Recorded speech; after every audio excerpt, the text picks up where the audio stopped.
All right, so the United States is at war. We had the shot heard around the world, Lexington and Concord. The British are fighting with Massachusetts. We're at war. Now, the United States doesn't all fully agree on the fact that we're at war yet, right? We're kind of arguing about whether we're at war, and we don't really know if we are.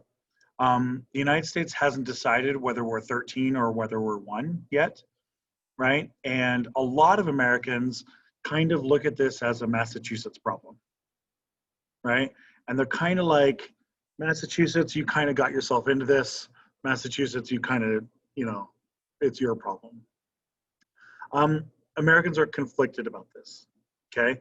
This is very, very important. It's been on every single test since the APUSH exam was founded back in like 1770 or 1976, okay? Every single test. On the eve of the war and all through the war, about half of Americans were still loyal to the crown, okay? A significant portion at the outbreak of the war by 1775, the United States is really evenly divided. We're about 50-50, loyal to the crown and ready for revolution. Now, this is greatly slanted on based on what colony you're in, right? If you're in Massachusetts, it's more like 85% in favor of independence. If you are in, say, North Carolina, it's more like 40% or 30%. Right? So we're greatly, greatly divided about this, on this. Over the course of the war, by the end of the war, this is also very important, by the end of the war, about a third, somewhere between a fourth and a third of Americans, somewhere in that area, somewhere like around about 30%-ish of Americans are still loyal to the crown at the end of the war. Okay? We are not united in that regard, okay?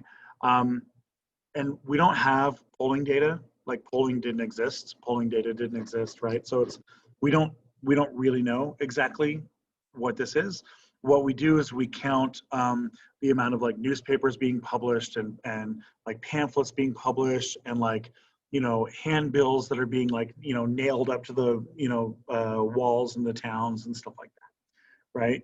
So we try to estimate it as best we can. 1775 and 1776, we're going to get the Second Continental Congress. The Second Continental Congress. What this is a meeting in Philadelphia. It's a meeting in Philadelphia with representatives from all 13 colonies. A meeting in Philadelphia with representatives from all 13 colonies. And they're there to discuss what's going on.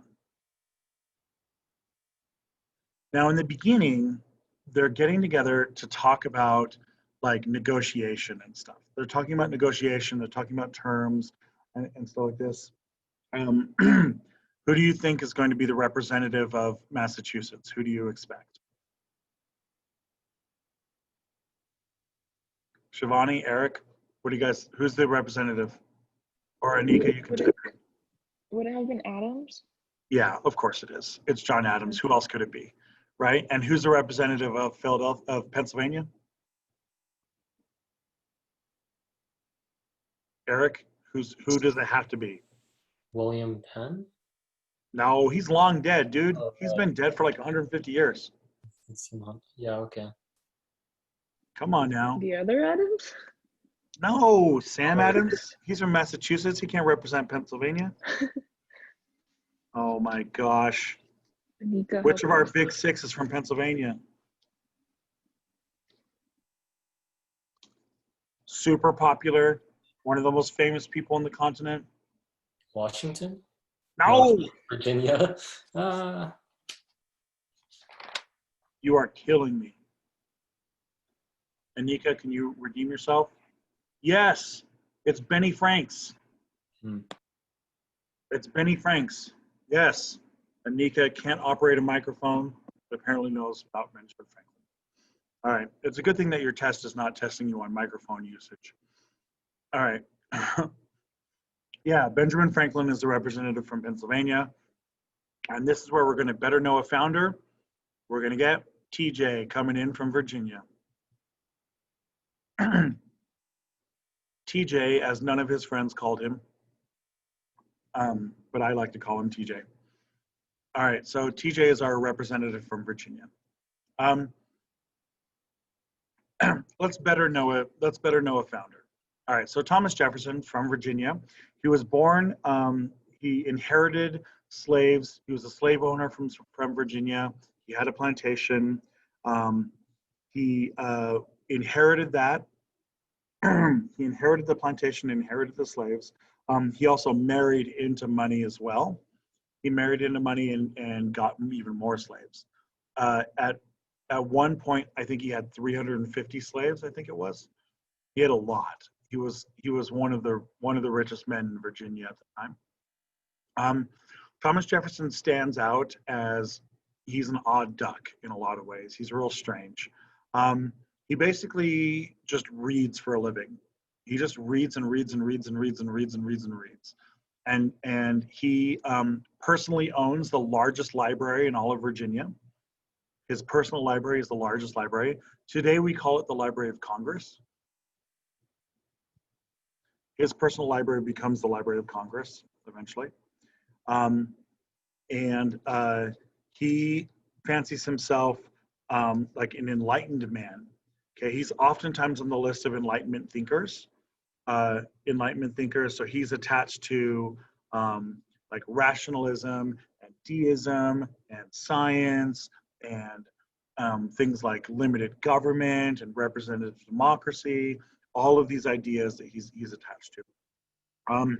Thomas Jefferson is a deist. He is one of our he's probably our most deist of the founding fathers, the least Christian of them all. He's so not Christian that in fact he rewrites the Bible. He takes the Bible and cuts out all of the God parts of the Bible, and he leaves it as like the philosophy of Jesus. We call it the Jefferson Bible. Yeah, that's how unchristian he is. You got to be like next level atheist to be cutting God out of the Bible. That's a pretty bold thing to do.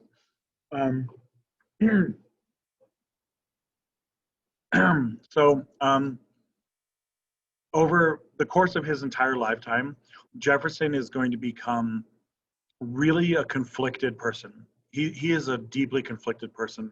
On one side, he will write a brilliant article, a brilliant essay about the evils of slavery.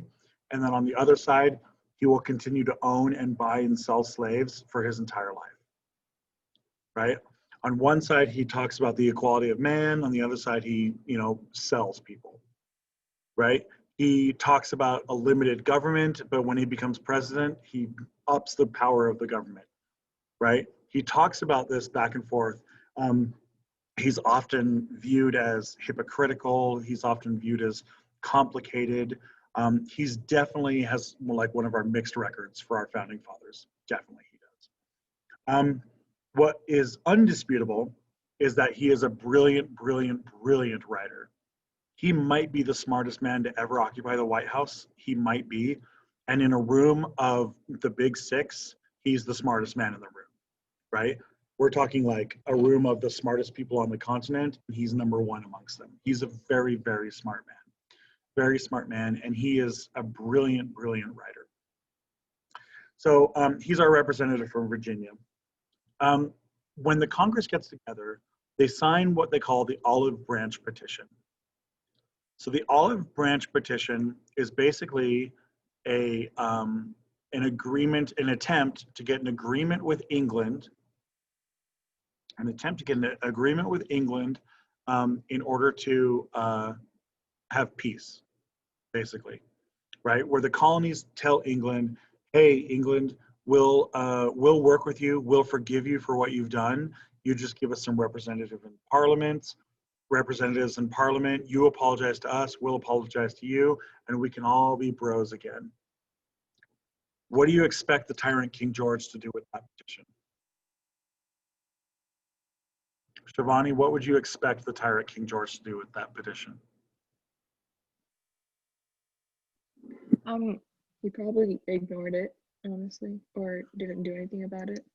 Yeah, it's more than just ignore it. He refuses to even look at it. He orders the petition destroyed before it's even read to him. He does not care at all. It doesn't care at all.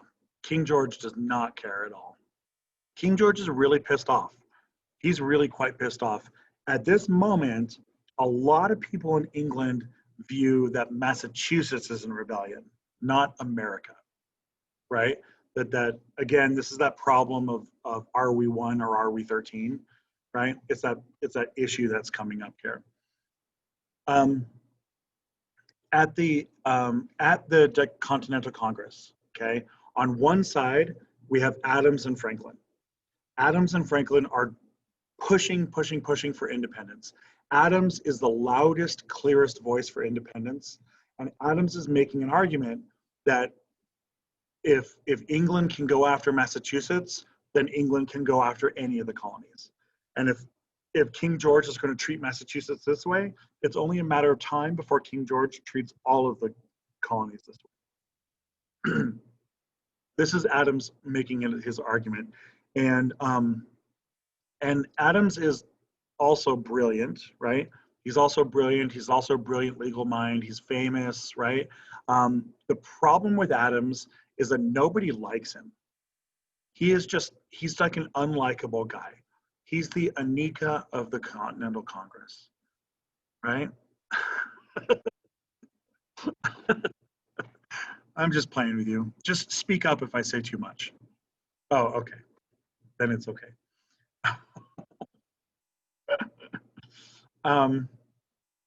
Yeah, there you go. There's a lot worse things to be called than John Adams. There's a lot worse things to be called. Anyway, so John Adams is kind of generally unlikable, right? He's pushy, he's a know-it-all, right? Like people just don't like him a lot of times.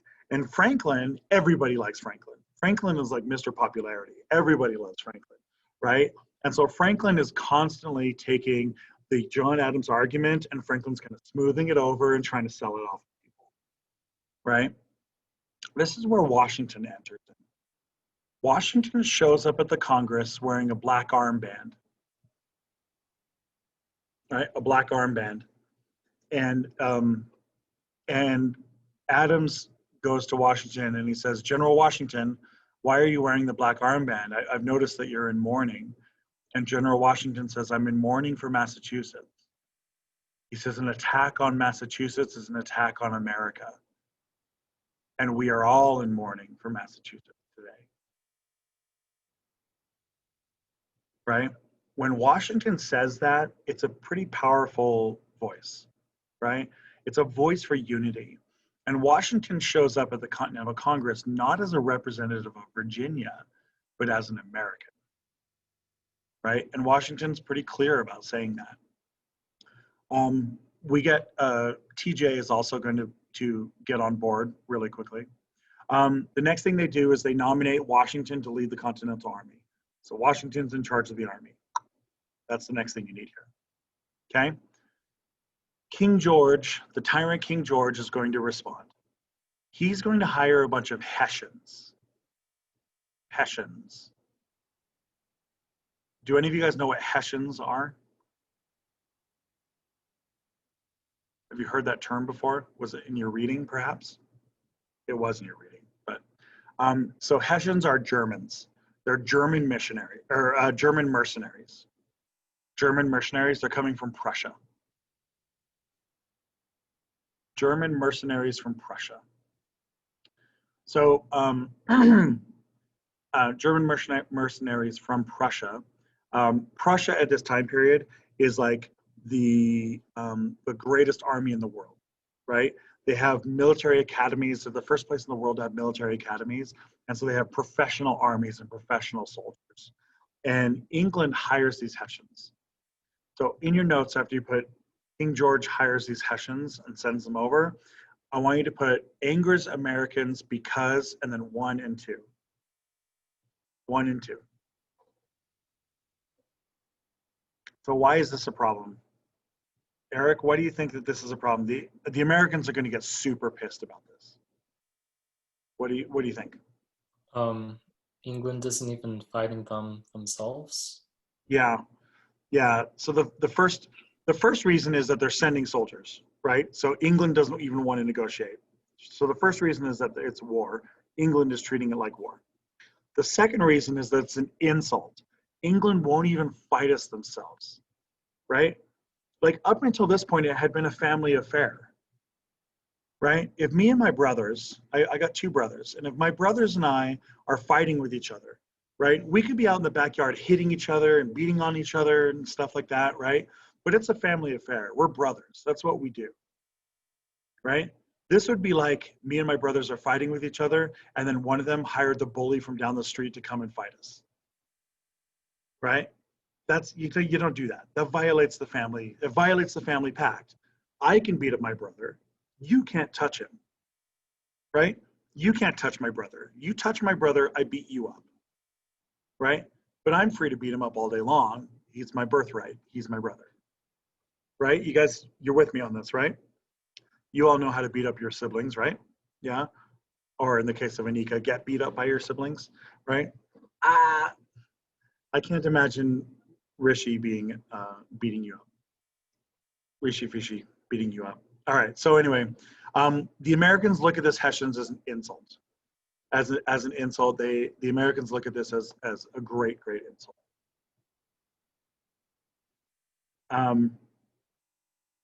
Okay. So this leads us into the Declaration of Independence. Make this your next letter now.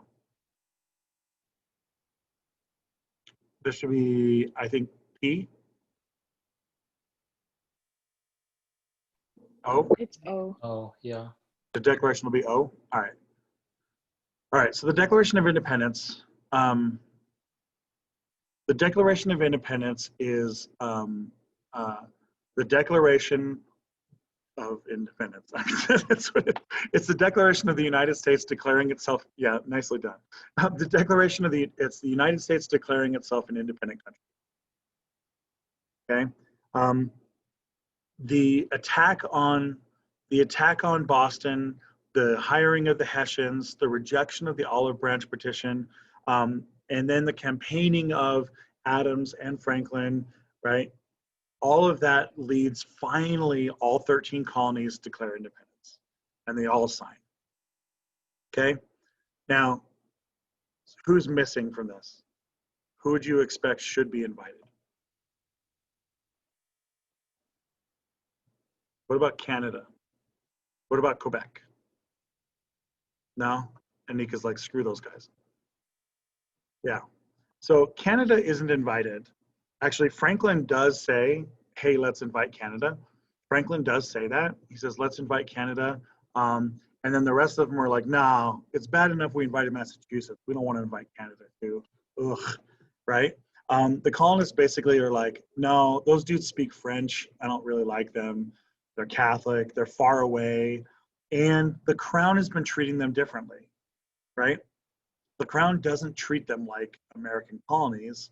The crown treats Canada differently. And so we basically just leave Canada alone.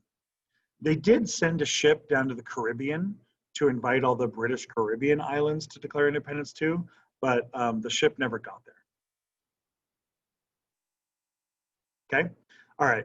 So in our Declaration of Independence, and we're going to look at that in just a moment, in the Declaration of Independence, Thomas Jefferson is the primary author.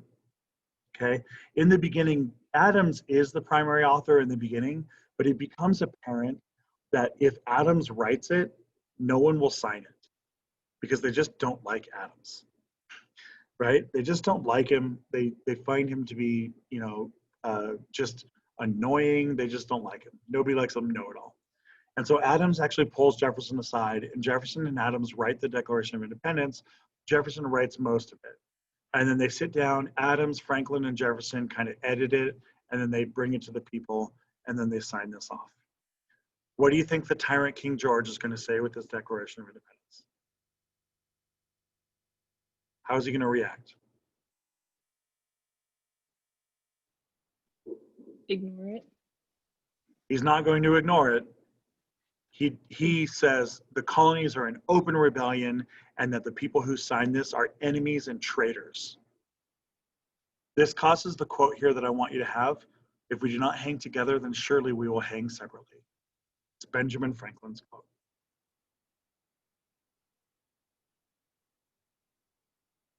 Okay? If we do not hang together, then surely we will hang separately. The founding fathers are all viewed as traitors with executions on their heads. And we're at war, baby. So the Declaration of Independence is in 1776. That's why the United States traces its beginning to this document. 1776. All right, so here's our timeline of the war. We can go big number P for the Revolutionary War. P for the Revolutionary War. So here's our timeline. You do not need all of the information on this timeline, okay? Here's what you basically need. Here's the most important things you need, okay? When the war breaks out, the South isn't really on board until England starts to attack the South. The South is kind of like half on board, right? So like the Carolinas and Georgia and stuff.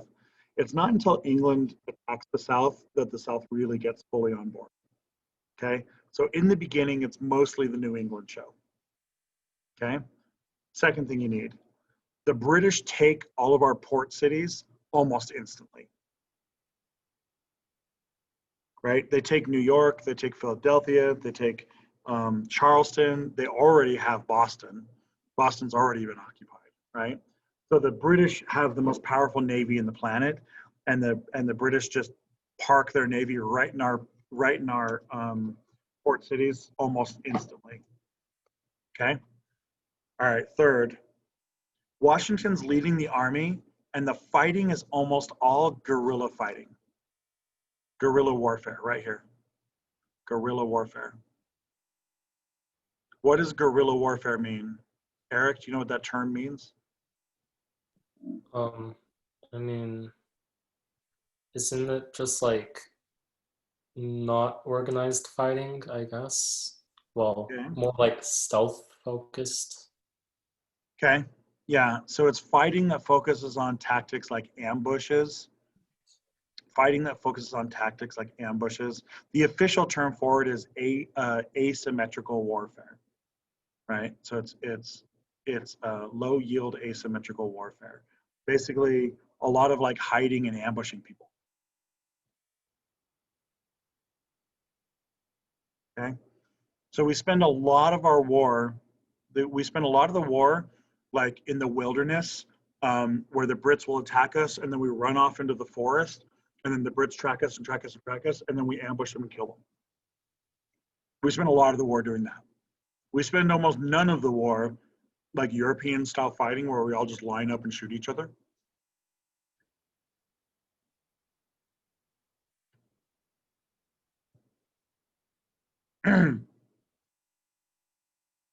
Okay. The last thing you need, the last two things that we need, okay? Our war is mostly won because of foreign intervention, okay? We get a loan from the Netherlands. John Adams goes to the Netherlands as the ambassador, and John Adams secures a loan where the Netherlands gives us a bunch of money. We use that money to pay for our army, okay? And then the big one here is the French. The French come in and they join us. And the French bring their big, shiny warships and their troops, and they join the fight, okay? Benjamin Franklin is the ambassador to France, and Benjamin Franklin is mostly the one who gets us France. So during the war, Adams spends a significant portion of his war either in France or the Netherlands. Franklin spends the whole war in France. Washington spends the whole war fighting. Jefferson goes back home to Monticello, the fancy house that he designed. Okay, we're also going to get the last two of our big six. Alexander Hamilton and James Madison are a lot younger than the other ones, a lot younger. Madison is working at the House of Burgesses. and Alexander Hamilton is serving in George Washington's army. Okay, so they're both a lot younger. We're going to introduce them a little bit later. Okay, I just want you to know that they're here. They're just not super famous yet. They haven't like risen to the top of founding fathers yet. Okay, cool. All right, war is over with the Treaty of Paris in 1783. The Treaty of Paris in 1783. And John Adams is the primary person negotiating that treaty.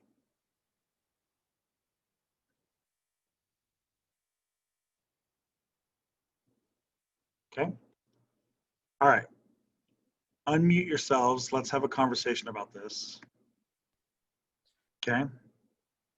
This painting is one of our most famous paintings in all of American history, right? I'm sure you guys have seen this painting a million, billion times, I'm sure. Okay? Washington Crossing the Delaware by Emmanuel Lutze. All right.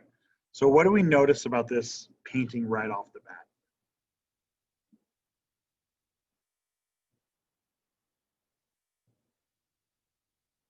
Well, there's an American flag. Okay. Why does that stand out to you? Did they have the American flag yet? Nope. America doesn't really exist yet. Right? So Right. this is about 20 years too early for the flag. Mm-hmm. So the flag doesn't exist. Okay. All right, Right. whenever we're looking at like artwork or paintings or images, remember, ask ourselves, we have an order of operations that we go with on these things, right? What is more important, top or bottom? Top, right? Okay, what's more important, the outside or the inside? The inside. The inside. Okay. What do you look for other than location? What else do you look for? Colors, bright colors, like Right. Not vibrant. necessarily color, but what? It can be color. Contrasting? Say it again.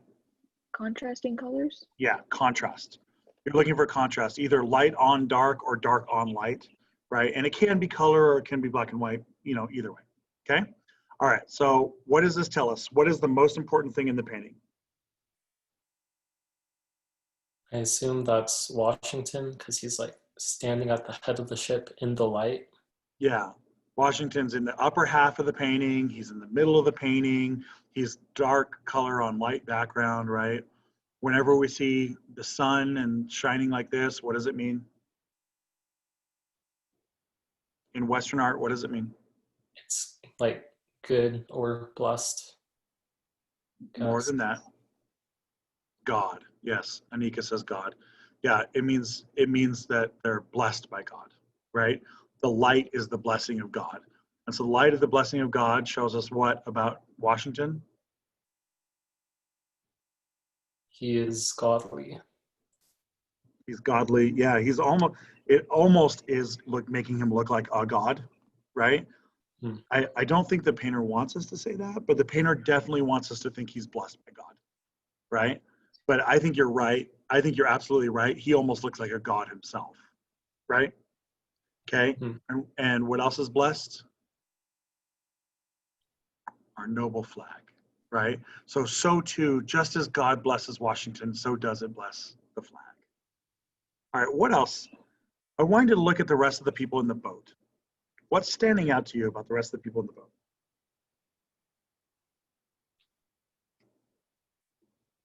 They're like cracking ice. Okay. What else? Hmm. How are you, Shwani? What you got? They're all Anika? men. This isn't the Eric show. I need to hear from you guys too. They're all, oh, yeah, soldiers. They're all men. They are not all men. Oh, hold on. Sorry, I'm just zooming in. It's really blurry.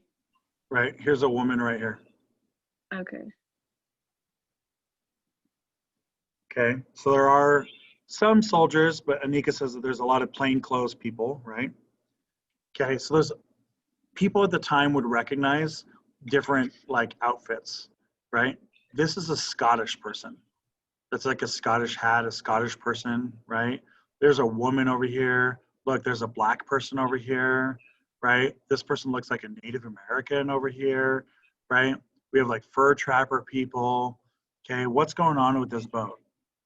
Does this look even remotely close to accurate to what Washington's army looked like? Probably not. Probably not, right? But it's a statement. What is the statement making? What does the artist want you to think? That everyone supports what he's doing. Yeah, it's diversity, right? The artist is, Anika says diversity, yeah. And you're absolutely correct. The artist is making you think that diversity is a value of America, right? The boat is America. The boat itself is America. That in this moment, crossing the Delaware, the great invasion of New York, you know, um, we're crossing the Delaware, and here's Washington standing up here, blessed by God, leading this diverse country of people who don't look like they all belong together, but here they are all together, right? It's what we in the business call propaganda, right? This is more pro-American propaganda, right? And this is buying into that mythology. There's so much of our American mythology in the Revolution where did Washington cross the Delaware? Yes, he did. Did Washington lead the army? Yes, he did, right? So in that regard, it's not mythological. It's not legendary. He did do it, right? But he didn't do it like this. He didn't do it like this. It was like 10 degrees. You think these guys are all dressed like this in 10 degrees, right? Do you think Washington is standing up in the boat, in a rowboat, right? Have you guys ever been in a rowboat? How often do you stand up in your rowboat? Not a lot, do you? Right? Yeah. Using a flag that's 20 years too early, right? Is time traveling Washington, and apparently all he did was grab a flag. Yeah. It's, okay. All right. This is again just more kind of American mythology, but it's telling us this story that we are not one ethnicity. What does it mean to be American? I don't know. Right? You're going to put a woman in the boat? Okay, I guess that's American. You're going to put a black guy in the boat? I guess that's American. Right? Yeah. Okay. Let's look at our oops. Let's look at our Declaration of Independence really quick. Okay, I put the link on the front page here, on the front page, but I'll just pull it up here as well. Now, we're not going to read the entire Declaration of Independence, but I do want to read at least this introduction of it, okay? The way that the Declaration goes is it introduces everything up here, right? It introduces like basically what the document is, and then it goes through a long list of everything we're mad about, right? It's all of our things that we're complaining about, this huge long list, and then we say, peace out, we're gone, essentially, right? And then everyone signs it down here. And here's all of our people that sign. Okay? You'll notice not on the list who's missing from this very famous list.